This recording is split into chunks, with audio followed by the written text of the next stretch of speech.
Saudi अरब की जानिब से पाकिस्तानी पुलिस अफसर ASP सैयदा शहरबानो को बड़े एजाज़ से नवाजे गया है, लेकिन ये इक़दाम इंतहा पसंदों को पसंद नहीं आ रहा है।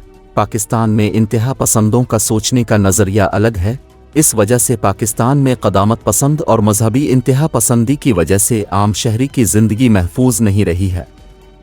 पाकिस्तान और भारत में मजहब के नाम पर लाखों इंसानों का कत्ल किया जा चुका है। इस्लामाबाद में सऊदी अरब की खुसूसी वफ़द ने ASP सैयदा शहरबानो नकवी से मुलाकात की है और उसकी पूरी फैमिली को सऊदी अरब में शाही मेहमान बनने की दावत भी दी है, जिन्होंने लाहौर में एक खातून की जान बचाई जब उसे एक हुजूम ने इसके लिबास पर निशाना बनाया। इस लिबास पर इबादत तहरीर थी। याद रहे, निशाना बनने वाली खातून पहले ही मजहब की बेहुरमती से इनकार कर चुकी है। मज़ीद जानने के लिए news.की ये वीडियो देखते रहें।